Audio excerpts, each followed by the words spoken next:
Welcome to the Gallery and Hurley Unfiltered podcast, Iowa Football Rewind. Subscribe now on YouTube or your favorite podcast player to get a behind-the-scenes look that you won't find anywhere else. Orlando Pace hyperextended both my elbows in one game on two different plays. That guy was a freaking maniac. There was all kinds of amazing players that we played in. This week we sit down with all Big Ten linebacker Matt Hughes. From an early tragedy that influenced his decisions to growing up in a dry county and even mastering the art of trash talk, Matt shares how these experiences shaped his path in football and in life. Don't miss this episode. It's all about resilience, grit, and what it takes to excel. Matt Hughes, welcome to the show. Good to have you on. It's good to see you both. Good to see you. How you doing? Couldn't be better, man. Just getting older and fatter. Life's a trip. Join the crew. Wanted to start out and ask you about what it was like growing up in Texas and kind of Texas football in general. Yeah, man. It's like the movies you watch in Texas. The world revolves around high school football. Growing up, it was still the Southwest Conference with all the Texas schools. I'm from a town of about 3,500 people called Eastland, Texas, in between Abilene and Fort Worth. And it's just like the movies, man. On Friday nights, town shuts down. Everybody goes to the game. Wasn't odd to have 3,000 or 4,000 people at a game, which is more people than we have in town. There's nothing better to do. Eastland's a dry county, so no beer or anything like that. So we just watch high school football. How far for the nearest drink? Eastland County's dry, but the next county over, Ranger, you could go. With my dad being high school football coach and athletic director, I was a little scared of my shadow. I had to wait till Iowa City to catch up on all the fun stuff.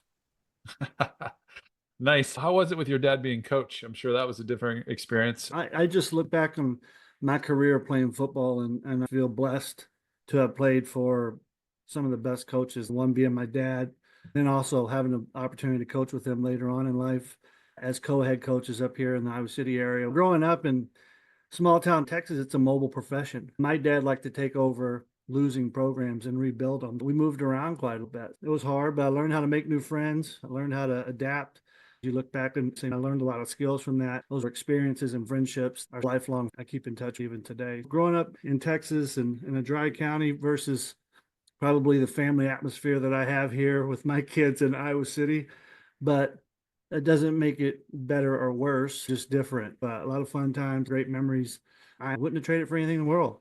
That's great. One of the people I enjoyed seeing most after games was your dad. He always had the right thing to say and made you feel good whether you'd done well or not, or won or lost. Yeah, I think about that a lot because when I was a redshirt freshman, I was just on special teams. My dad had football coach in Texas. Would catch the red-eye flight early in the morning. When I'd be on either kickoff or kickoff return, I'd look in the stands to see if they made it. They'd be walking down the stands right as the kickoff happened. It was amazing the sacrifices they made to get on a plane after coaching all night, the dedication his assistant coaches had to get prepared for the next week of high school football so he could be here supporting me and our team. A lot of sacrifices, but I don't think they would change anything about it. You said you moved around a bit. Were you always in Eastland or other parts of Texas?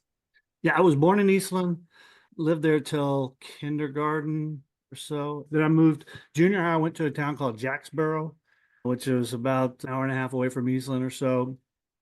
And then my freshman and sophomore year in high school, moved to Cuero, Texas, which is a really rich football tradition. Won a lot of state championships down there. My dad took the head coaching job back at Eastland for my second half of my sophomore and my junior and senior. I finished up back at Eastland where I was born. So, and that's where my grandparents lived.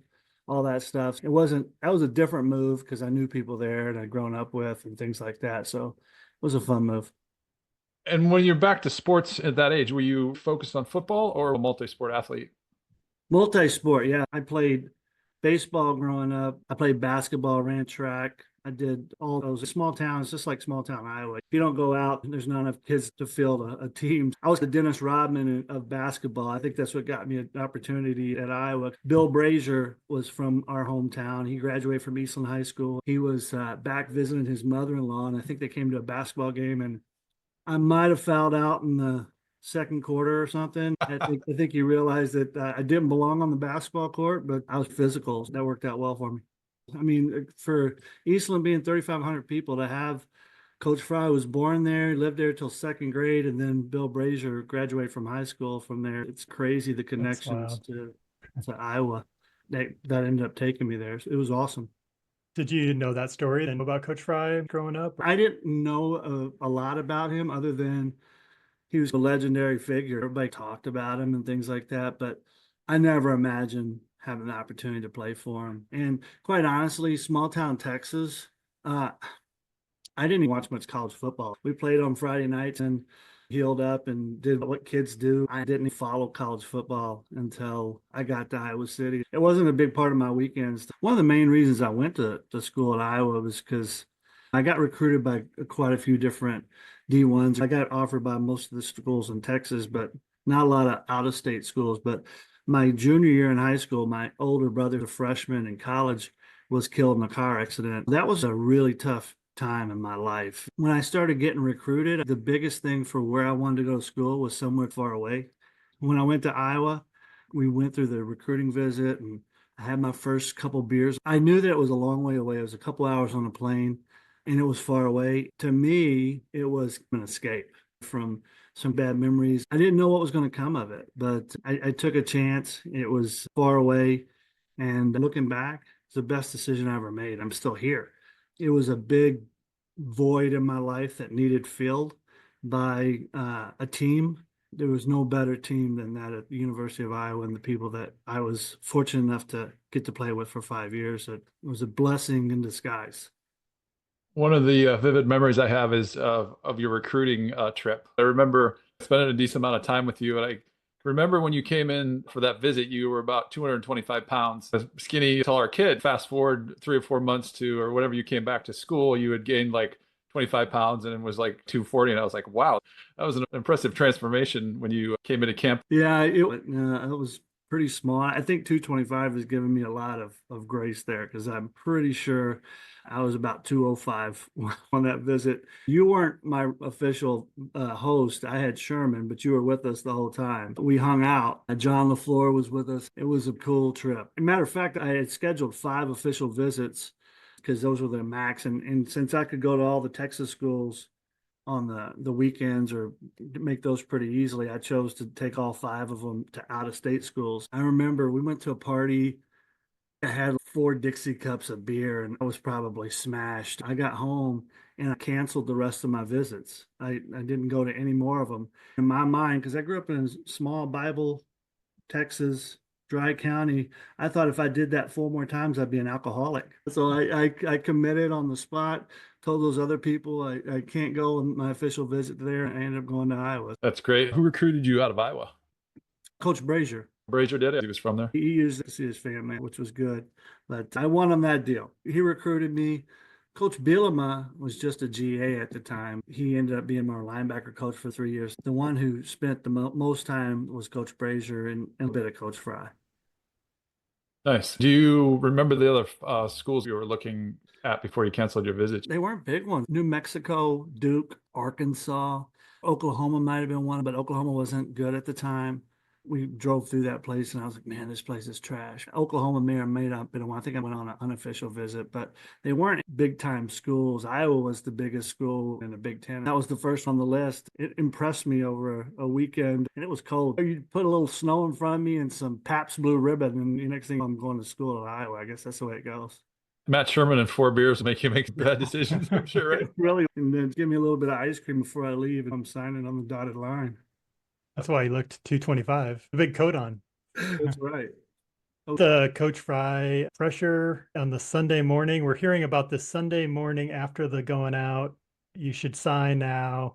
Kind of pressure or talk. Did you have that with him? I wasn't big enough of a recruit, I don't think, for them to put much pressure on me. And I don't remember exactly how it was, but I just remember thinking, man, my head hurts. I need to get home. This is crazy.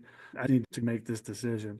And I'll never forget, we were sitting in our living room back in Texas. My mom just loves watching the Weather Channel. The Weather Channel was on the TV and it had a map of the United States on the screen. And I was like, hey, Mom, which one of those is Iowa? And she was like, you just told them that you're going to go to school and you don't even know where you're going? She was pretty hot, but all I knew was a couple hours by plane. That's amazing. What was the transition like for you? Was it hard, the winters and the snow? What was that like?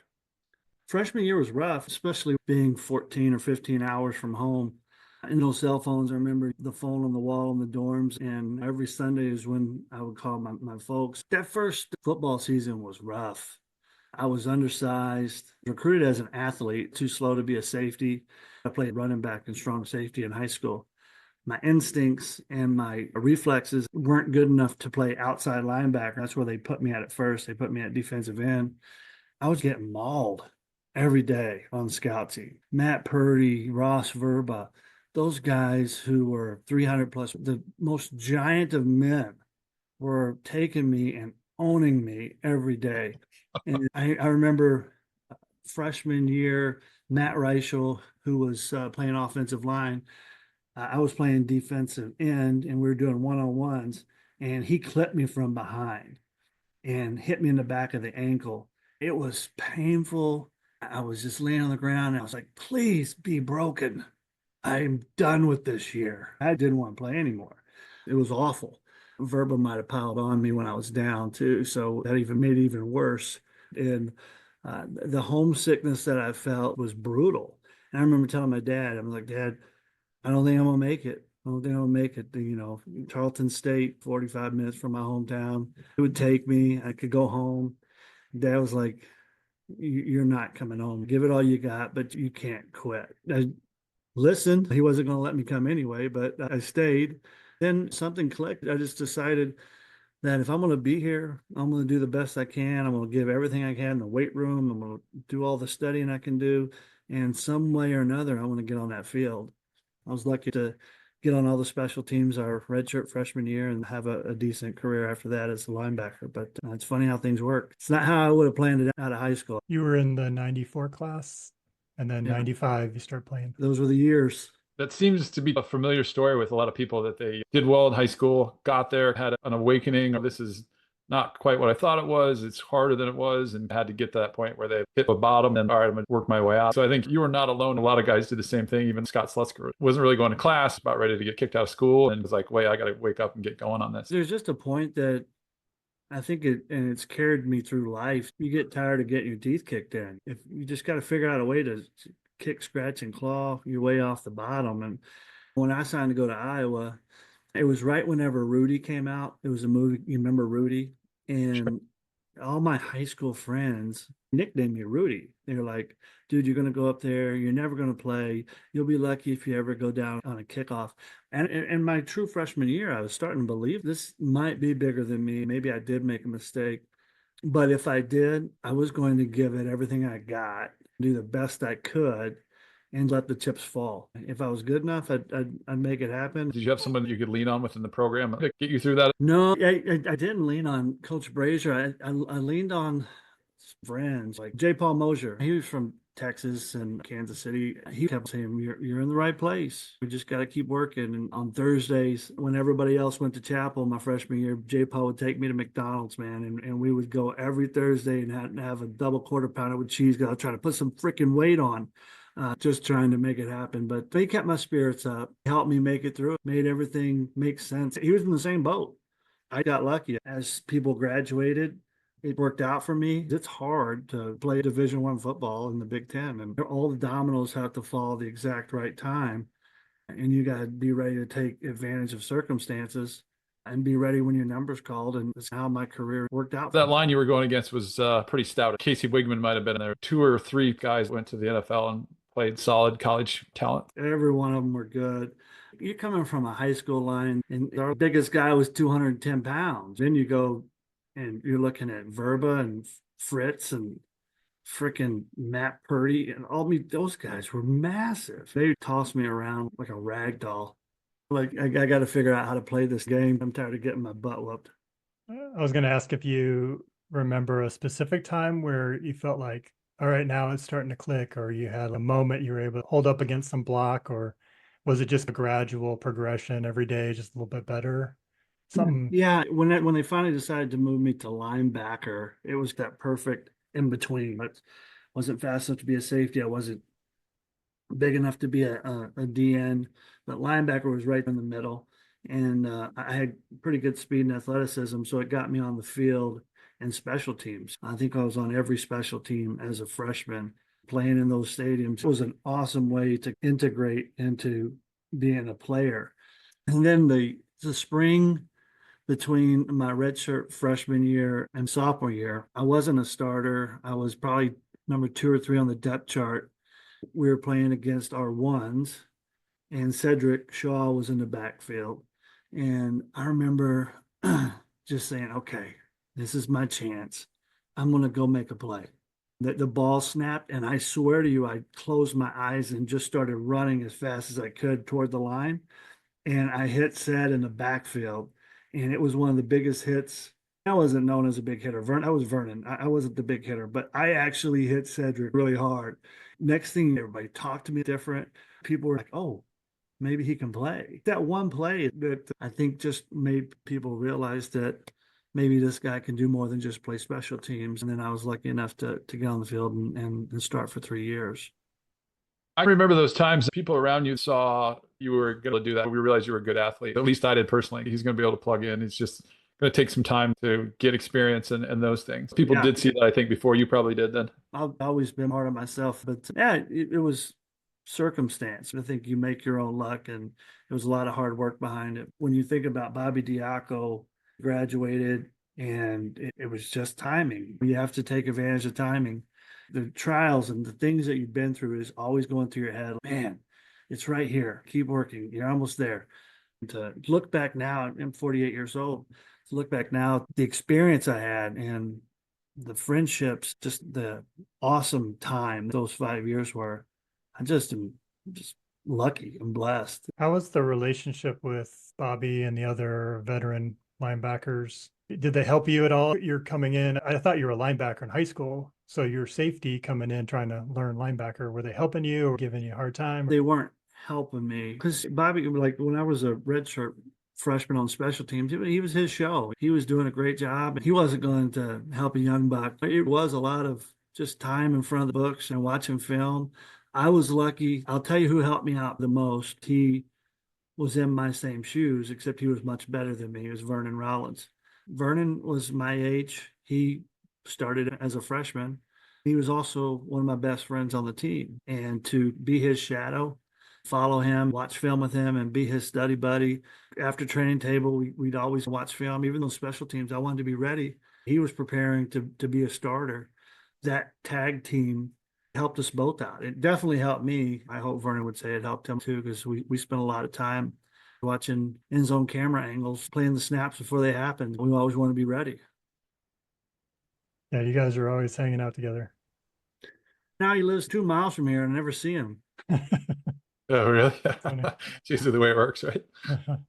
Yeah, it's funny because it's that bond between somebody you play with, especially that other guy that plays linebacker with you. We had a lot of media attention about Vernon from Hackensack, New Jersey, and Matt from small town Texas as we started to get through our career. It's funny when I was sitting thinking about this podcast and thinking about memories, how tight you are with your teammates, especially when it comes to your side of the ball. Jared Kirkhoff is still angry with me today because we were in the bubble having a scrimmage one day. Vernon and Jared, who was the best man in my wedding, best friends, got in a fight. They were on the ground. And I remember looking down at the pile thinking, what do I do? Do I help my best friend or do I help Vernon, who's my best friend on the team? I thought for 2 or 3 seconds, but I kicked Jared right in the face. I kicked him in the face and started wailing on him, helping Vernon out because that was my guy on the field. And Jared didn't talk to me. I was like, dude, come on. You sold me out. I was hoping he didn't see it, but he did. Can you set the stage for those interactions? Things got spirited between the offense and defense, right? Can you explain how that went down? Oh, man. When you got guys like Mark Mitchell and Jason House on the field, who I think they would have been great MMA fighters or boxers. All they wanted to do was fight all the time. When you're on the field as a starter, you don't want the young guys trying to prove themselves on scout team. But as a scout team player, you're trying to get noticed. Tensions rise when scout team players are going a little too hard. That's what makes tensions rise. And the scout team player, they're doing exactly the right thing. They're trying to get noticed. The starters probably should be pushing themselves a little harder. Those types of interactions happen all the time. I don't know if it was the Washington Sun Bowl or if it was the Arizona State Sun Bowl. Were you there when we had that huge bench clearing brawl on the practice field? In Must the have been Arizona 97 State. I don't think Arizona so. State one. The starting defense was on one side of the 50-yard line, the starting offense on the other side, both going against scouts going the opposite direction. John LaFleur had gotten in a fight with one of the receivers. I think it was Khalil Hill or something like that. The number one offense or saw what was happening on the defensive side. Next thing you know, we got number one defense fighting number one offense in the 50-yard line. It's a freaking all-out brawl between starting units. Not even the scout team, they're watching now because the starters are fighting each other. Coach Fry just went absolutely crazy on us, talking about, hey, what good does it do when you hit somebody with a face mask on? You're just going to break your own hand and blah, blah, blah. And I mean, it was crazy. It all started when the scout team and first team defense had their little skiff. Next thing we have a freaking melee going on. It was unbelievable. If this happened in the streets of Iowa City, we'd be in jail. We could tell when things got heated. Either the grad assistant or the coach that was in charge of it would get heated and start talking to the other team, calling out players. Hey, you're dirty and blah, blah, blah. You could just feel that tension point where it's, oh man, somebody's going to do something and this is going to boil over, grabbing face masks and that stuff. All in good spirits. At the end of the day, it was done and everybody made up, just part of trying to get better. Yeah, Christoph Trapp was offensive scout team offensive lineman.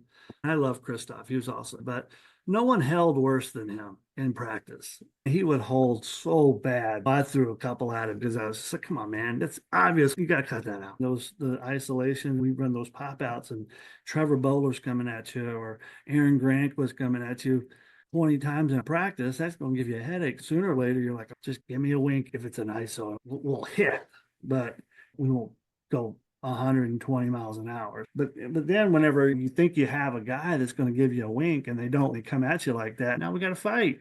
And there's the piece of preservation too, right? You're playing full, 13 game season or whatever it was back then, and having the injuries in that piece. So you're also like, I need to get better and I need to get a good look, but I can't waste it all in the practice facility, right? It's got to translate to games and be healthy. Absolutely. It's a healthy balance. It's a long season and you got to protect yourself because those hits are hard. Back in those days, Big Ten football was smash mouth football. There wasn't a lot of the spread offense stuff. It was Wisconsin, Michigan, Ohio State getting Eddie George, Ron Dane, huge backs, 300+ pound guys across the line with huge running backs. And it was a grind. You had to step up. Your ability to cover a tight end was about as much as you had to worry about. Today's linebackers, you got to be fast, cover slots. There's no doubt that I would be a 3 technique right now if I was playing college football. I would be a defensive lineman because the game has sped up so much. It's just the reality of the times. Some of the best players you played against, who sticks out in your mind? I was lucky enough to play against 3 Heisman Trophy winners, Charles Woodson, Ron Dane, and Eddie George. Those guys were amazing. When we played Arizona State, Pat Tillman was a linebacker. He sat at my table. I got to know Pat Tillman as a person and as a player. When we played him, he was an amazing individual. Orlando Pace hyperextended both my elbows in one game on 2 different plays. That guy was a freaking maniac. There was all kinds of amazing players that we played in. The guy that talked the most smack was David Boston from Ohio State. That dude was talking nonstop. I don't know how he had time to play football. He was talking so much, but he was a good wide receiver. The years and people we were on the field with and seeing their careers after college, it was cool. Not to mention our own teammates, Tim Dwight, Tavian Banks, Ross Verba, just right down the list. There's a lot of people, Tommy Knight, a lot of guys that had long, illustrious careers in the NFL. Yeah, amazing talent we were surrounded by. It was a different animal coming from a small school, going from that to seeing guys like we talked about Simeon Rice in the podcast earlier. Yeah. He's a Hall of Famer, right? He was just that much better athlete than all of us. And to see that firsthand is amazing to see. You guys were kickers and a punter. And I was like, these guys are men. You guys were huge. Nick, I see you doing all that stuff. And I was like, God, that's our punter. Then you get back there and punt a freaking 90-yard punt. Holy crap. And Hurley's knocking them through 50 plus in bowl games and stuff. How many did you make against Washington? 3 over 50 or 2 over Not 50? 50, 150, 2 long 40s. They were long. Close enough. Round up to 50. I couldn't hit a pitching wedge that far. I knew right off the bat I was going to be a tough place to play when I saw kickers, the punters the size of you two. I couldn't block anybody, so I probably had to punt. It was terrible. So I wouldn't mess with you. That hoof of yours would have hurt if it hit my face. speaking of talking trash, did you and Vernon Rollins get into it much? You guys talk trash, or you're pretty quiet? I have been told that I talked way too much trash, and that was fun for me. A lot of fun to get up and talk a little bit, have fun. I didn't talk to the linemen as much as the little guys. John Cooper, he was the head coach at Ohio State, and somehow I ended up back over by him. He was complaining to officials about something. I remember getting in his face and saying stuff that I never would have said if we weren't on the football field.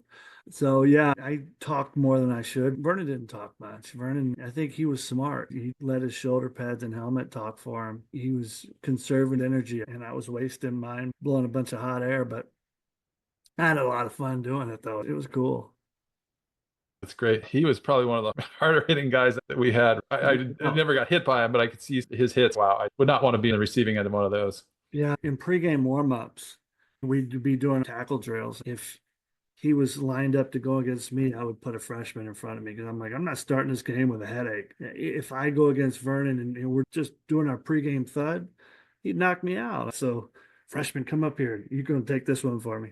So, You mentioned John LaFleur, Jared DeVries, right? Was that about when Jared started really shining? Yeah, Jared was my age. He came in 94. Aaron Klein was our nose guard, a 3-year starter.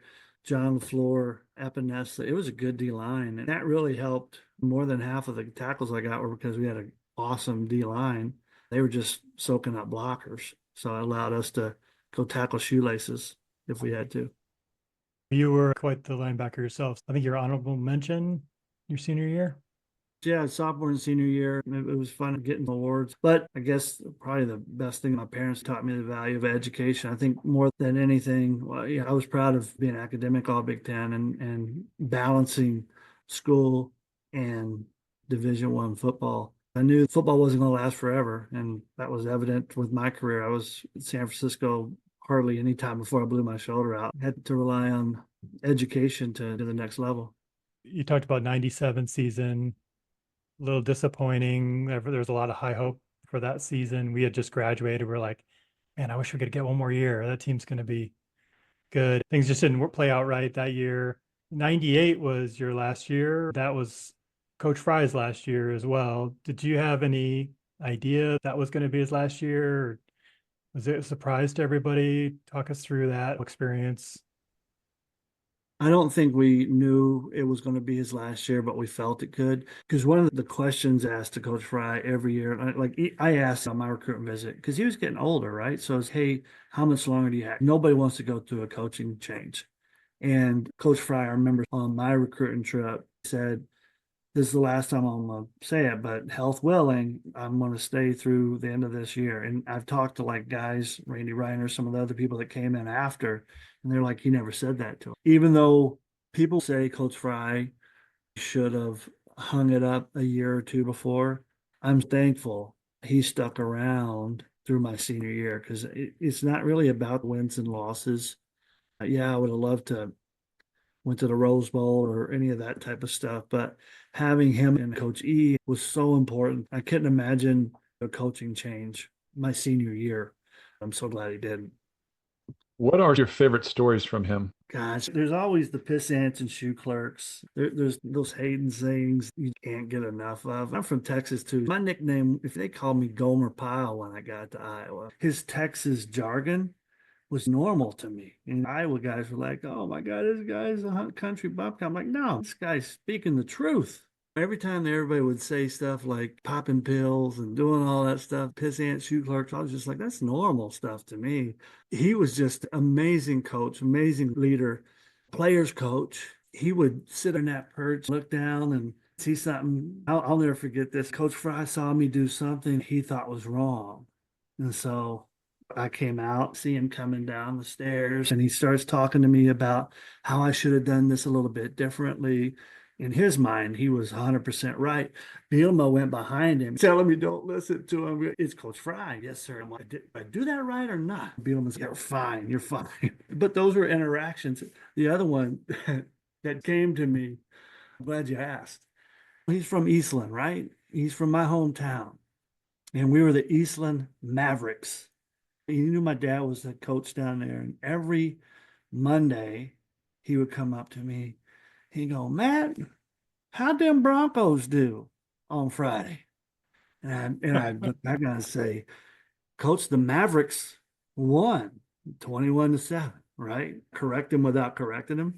The next Monday, he'd come around, Matt, how them Broncos do last week? And I was like, Coach, the Mavericks, they lost. But every week, he never, through the whole 5 years, ever said Mavericks. It was always the Broncos. I was like, where are the Broncos coming from? I didn't get it.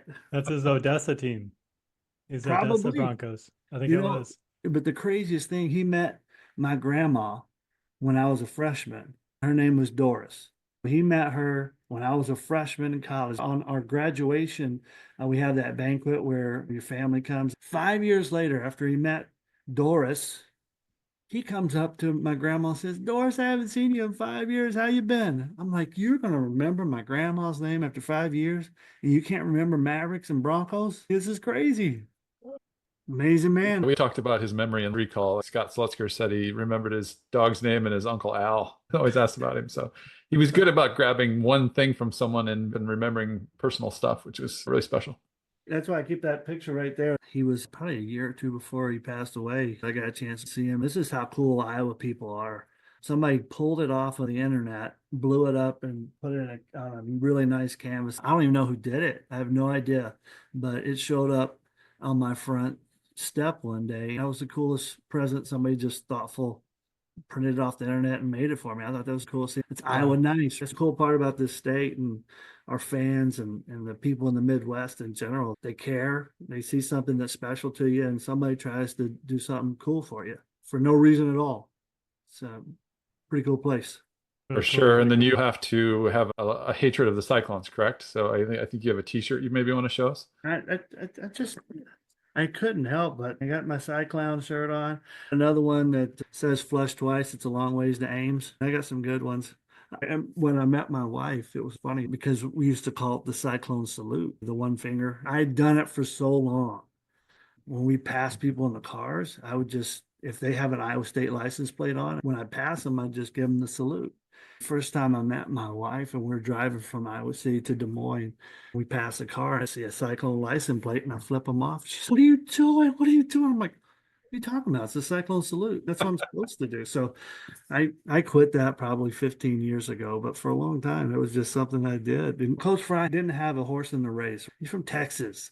So why do we hate Iowa State so much?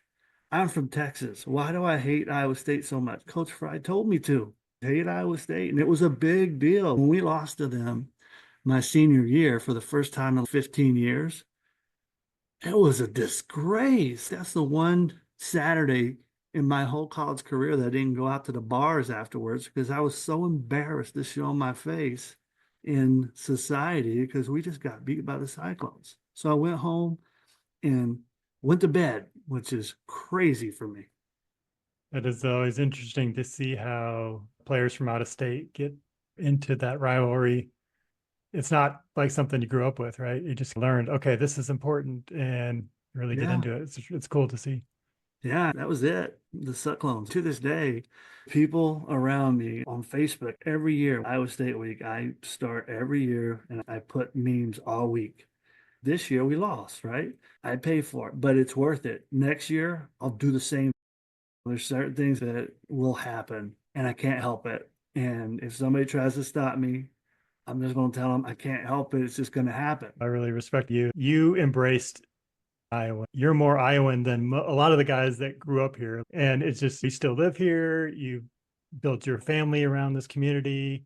If you didn't know any better other than a little accent, you would think you grew up in Iowa City, Cedar Rapids area their whole life. So I always thought that was Yeah. cool. Your dad moved up there. I don't remember when that was. He was coaching in the area. So I just think Yeah. it's really cool how you embrace the whole state of Iowa. And we're great and proud that you're stuck around and made your home here. Listen, I'm always a Texan. You can't take the Texas out of me. But I'm an Iowan too. People ask, why'd you stay up there? It's cold. And the winters are horrible. You could be in Texas on a beach and warm in the wintertime. I'm like, guess what? There's nothing slivering on the ground here that can kill me. I don't worry about hitting my golf ball in the rough, having to fight some type of tarantula or something that could come get me. I'll put up with a little weather and snow to stay alive and not get bit by a copperhead or a water moccasin or a rattlesnake. I'm good right here. I'm happy. I made it through 18 years without taking one of those, and I'm good to stay up here right now. When did your dad move up? Remind me how that all played out. They moved my first year starting 1996. They got tired of that plane ride and trying to make it to games on time. So Coach Fry got him a job. He interviewed for a job at Dyersville Beckman. And then Coach Fry got him a job. Rick Moss, who was a assistant basketball coach at Iowa, who's now the AD at Centralia, Illinois. They needed a football coach in Centralia, Illinois. My mom and dad moved there and lived there in 1996, 7, and 8 for those 3 years. Still came to every game. It was 5-hour drive from Centralia to Iowa City. The 3 years I started, they missed one game, home or away. And that was at Penn State in 1996 when we won that game. They drove to Iowa City to watch it with Larry and Judy Smith. As soon as I graduated, they moved back to Texas. He went back to coach at the college level in Texas. In 2005, as Brandy and I moved back to the Iowa City area, their grandkids were all up here. They made the move, and now they live 2 or 3 miles away in Coralville. How was it coaching with him? Do you see eye to eye on most things, or you're like father-son dynamic? He was the X's and O's guy. He's forgotten more about football than I'll ever know. I know people, relationships, and how to bring kids along. He handled the X's and O's. My job was to run the program and to build culture and character and teach life skills to the kids. I enjoyed that. He enjoyed his piece. I enjoyed mine. I looked at it as something that the things that we're teaching them, it's the rest of their lives and things that they'll use when they're 30, 40 years old. Hopefully they can take back to their time as a high school football player and remember life ain't easy. Nothing's given to you. You got to work for what you want and do everything with character and integrity and help others. If you do that, you can't go wrong. What about growing up with your dad being the coach? Were you around football all the time? Was he teaching you, molding you into a good football player? Or once you got into the program, how did he treat you as a player when he was your coach? He was tougher on me, very tough. But my football IQ came from that toughness. I started breaking down film in first grade. I remember helping dad watch film, and he'd show me how blocking schemes worked. That's all I knew. I didn't think it was weird. If you asked my wife, she'd say, yeah, that was freaking weird. I didn't think it was weird. I was learning how to play football. I didn't care why. If you block down and out and then lead on the linebacker, that's a pop out. Every play is built to score a touchdown. I got to do it. That was a cool part of my upbringing that helped me probably get on the field where maybe I didn't belong, but lucky enough to have things fall into place. You were very humble, sir. You definitely belonged. Some of my best memories are sitting at the kitchen table with my dad after Friday night games and going through what happened. He wasn't a coach per se, but he was an unofficial coach and watched a lot of games and knew a lot about it. So that was some of the best nights of just rehashing what happened and sharing that moment was great. Yeah, absolutely. And it's one that I got to do with my kids too as a coach. They got to have their dad and their grandpa coaching them, which was cool until when my second oldest was a senior. That's when I hung up the whistle. I just wanted to be a dad for a year. That was 2 or 3 years ago. That's when I got out of coaching and I just started to really focus on being in the business world and being a good dad, being a good husband, doing those things. As a coach, even at the high school level, it's time consuming. That's a lot of time that you can't get back. When you're in the state of Iowa where it's not like Texas where, when you're coach, that's what you do and you get paid as a coach. Here, you have a real job and then you coach on the side, which is a full-time job too. It's difficult to maintain over a longer period of time. I chose to hang up the whistle and be a dad in a different fashion. It took me about a quarter of my son's senior year, and that first quarter was tough. I was like, God, I need to be on the sidelines. Then I got used to it. Then it was nice. I had my summers evenings back. Now I'm like, it'd be pretty hard to get me on the coaching staff these days because I like my time. You guys remember the Sun Bowl 95. We went to Juarez, and don't worry, this is clean. It's very clean. But I didn't understand Mexico and how you can barter to buy stuff. And I remember when somebody said you can actually, these prices that are listed, that's not really what you have to pay. I was like, what? Yeah, you could just go and negotiate. I had a girlfriend in my hometown, and I was like, I want to get her a necklace. I went to this guy, and I seen this really nice necklace. I was like, how much is that? He goes, $350. I was like, oh, I don't got $350.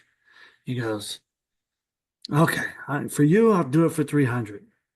I was like, man, my per diem ain't gonna cover that. There's no way. I don't got $300 either. He went down to 250 to 200. And then finally he got frustrated. He's like, all right, how much you got? I said $18. He said, sold. $350. Of course, I give the necklace and the neck turns green. It was not real at all, but it was an interesting experience across our southern border. We had a good time, to say the least. We didn't have to have a passport or anything, did we? Because I don't think we all had passports. They just let us cross for the day. They let us go. That was my first trip across the border. Quite an experience. Not as Yeah. bad as it is now. It was safer than Juarez. I don't think it would be safe to go there, but yeah, that was pretty fun. Yeah, I was thinking about the good memories, the things that were awesome. Winning in Penn State that year in 96, 21-20. But if you guys remember the plane trip home? You probably don't. I don't like flying. And I remember coming home from that plane trip, and the pilot says, hey, we're hitting some nice air. So if you want to come up and watch us fly, we have the cockpit door open. And this is all pre 2001, right? So they open the door. I get halfway up there, and he hits the biggest turbulence I've ever experienced. My head hit the ceiling. I ran back, buckled up, and I was shaking. I was like, oh my gosh, we just won the biggest game of our lives and we're going to die. That was a scar I'll never forget. Did Sherman get in the cockpit of that one?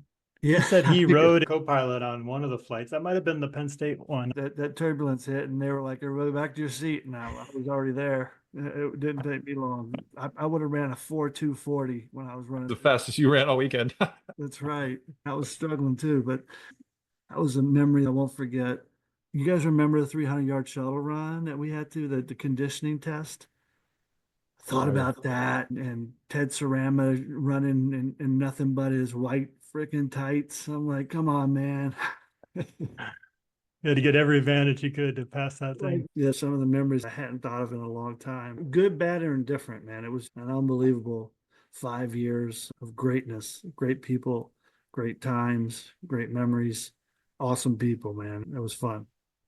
What was the game that you look back on as your best? I know that Penn State game, you guys were awesome, getting sacks, fumbles. That was huge. But is there another game that you feel like that was my best one or best couple games?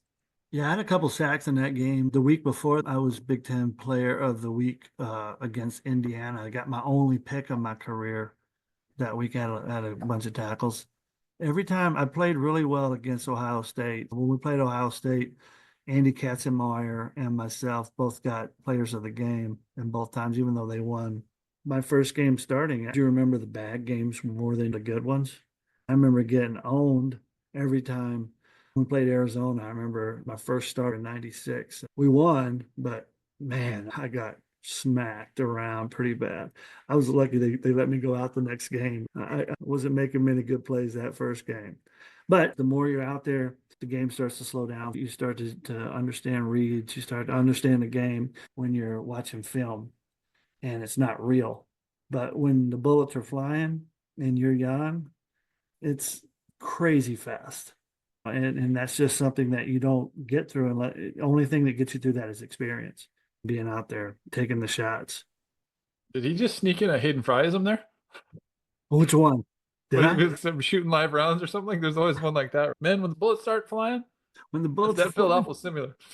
Yeah, that's what I'm saying. It was just the way of talking. It's just like when he'd say, we talk about somebody that's slow, you say he can't run out of sight in a week. To me, I hear that. And I'm like, that's normal. But I say that today, and they're like, what'd you just say? I think you need to decipher for me, see red and smell horseshit then, because I was like, I'm not quite on top of that one. I enjoyed that saying. I have no idea what it means. Okay, I don't feel Zero bad. Zero crew. I enjoyed it. It was really good. I still don't know what's wrong with being a shoe clerk. Somebody's parent was a shoe clerk, and they probably took offense to that. There's no profession for pissant, but very disrespectful for shoe clerks. Yep. to put that in the same category as a pissant and a shoe clerk. Oh, that's hilarious. I like it. Let's dive into like your journey after school. Tell us about going to the Niners. I played in the Senior Bowl in Mobile, Alabama. Right out of college, I signed with my agent, and he sent me down to New Orleans to train at Tom Shaw Speed and Conditioning.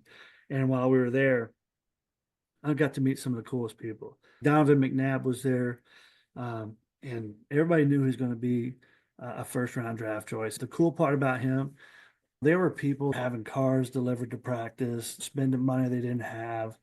He took a ride. Jeff Kramer was down there too. He took a ride every day to practice.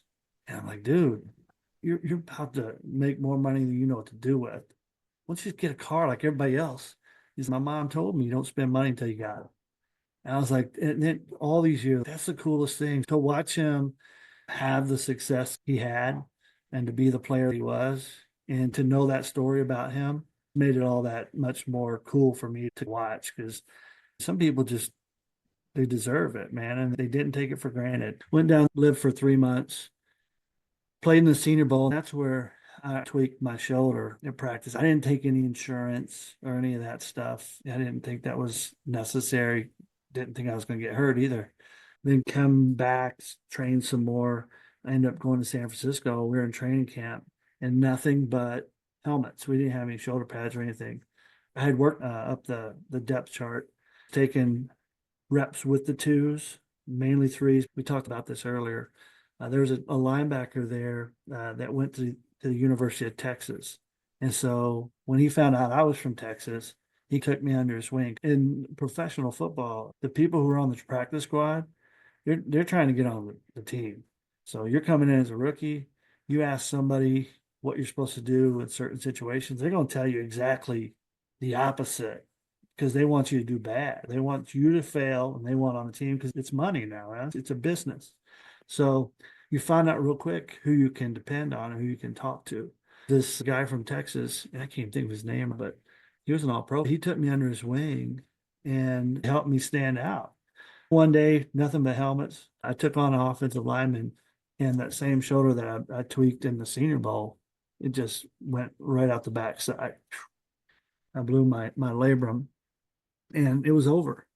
And so I was upset, but I wasn't as upset as I thought I'd be, because that level of football was so different. It was a business at that point, and it was really about the next person in, and it didn't matter. You're a number, and I didn't like that. So I went back. They traced the original injury back to the Senior Bowl. I didn't get surgery on my shoulder, so to this day, I still have not had surgery on that shoulder. I played arena football for 4 years until I blew the other one out. But the arena football I played, even though every game my shoulder would pop out, the following week I couldn't lift my until Friday, then finally would work its way out. I enjoyed getting on a charter bus out of Sioux City, Iowa, and driving to Johnstown, Pennsylvania, Bismarck, North Dakota, or Casper, Wyoming. It was just football for what football is. And that's the reason I played football, because I love the sport. It was never about the money. Now, I wasn't going to give San Francisco back any of the money they gave me, but that's not why I play football. I love to compete, and just being on a bus for 18 hours with crazy guys where the first stop on the way home is the liquor store because we got an 18-hour drive ahead of us. We're going to drink some beers, have fun, and play cards, wake up and be home. That was fun. When I played arena too, we borrowed a baseball team's sleeper bus.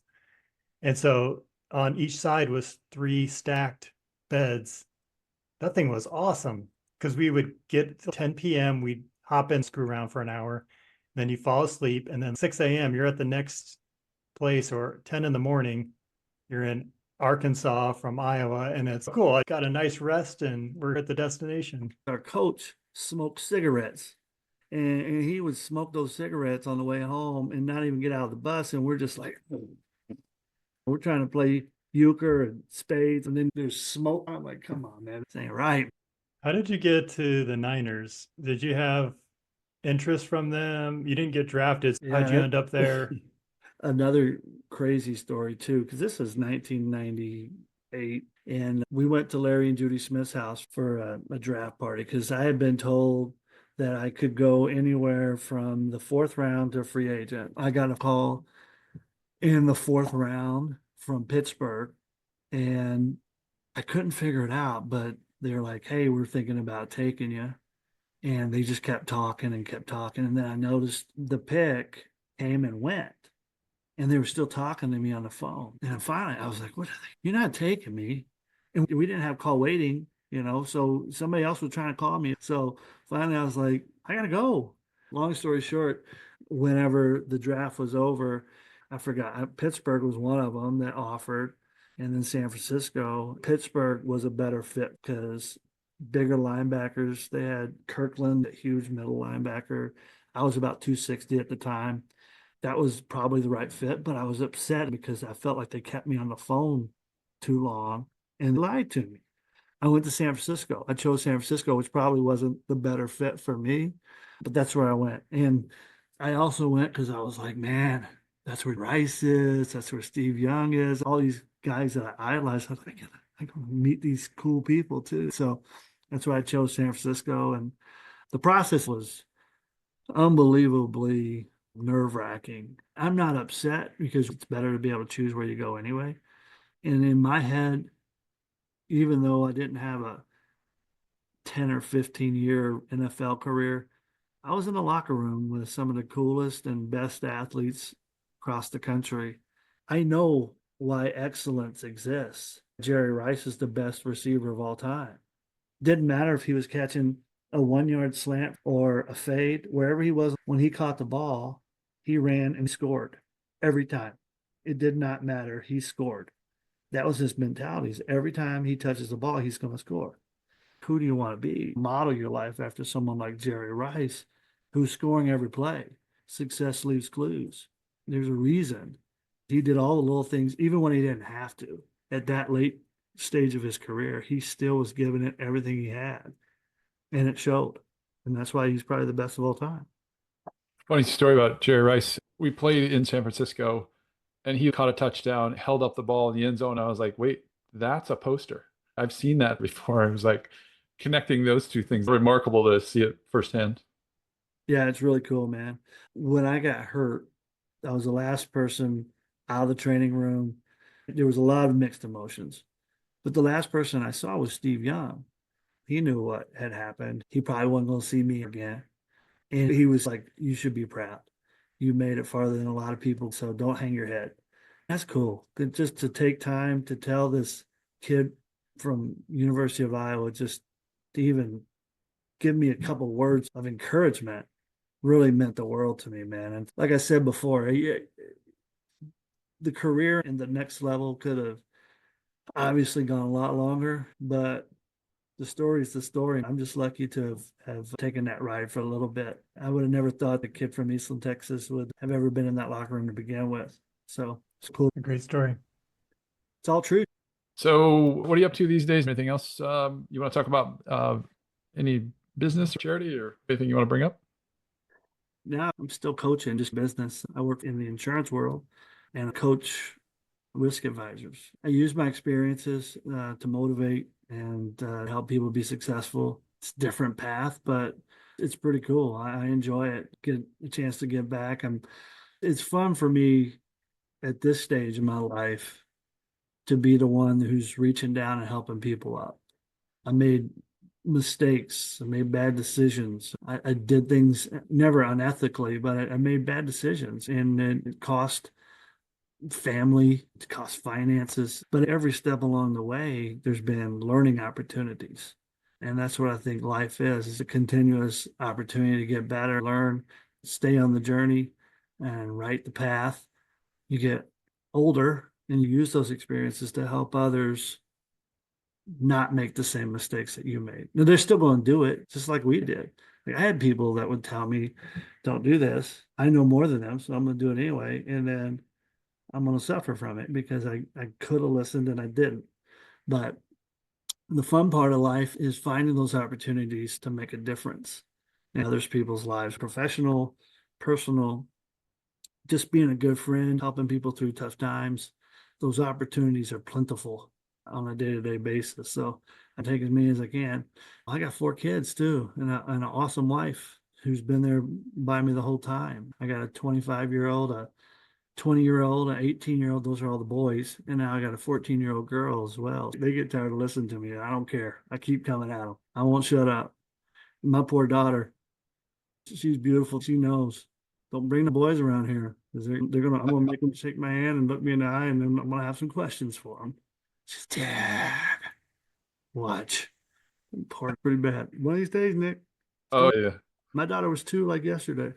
My brother jokes, he's got the full tats, and he's like, I'm going to sit there with my shirt off, and I'm going to be like cleaning a gun and have a knife. I'm like, you're a frightening human being without all that stuff. It's coming fast. Now that my daughter's a freshman, I got to get in the weight room. I'm going to get serious this time because those boys need to know. That's awesome. I appreciate you. This is awesome fun to reflect and think about those great times. You two are perfect for this. 2 of the best dudes that I've ever known. Glad to see you doing something cool. There's a lot of stories in these vaults, so it's fun to pull them out.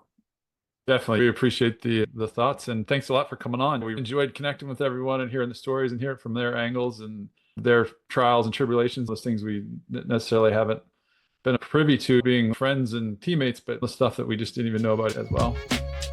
Ladies and gentlemen, Matt Hughes.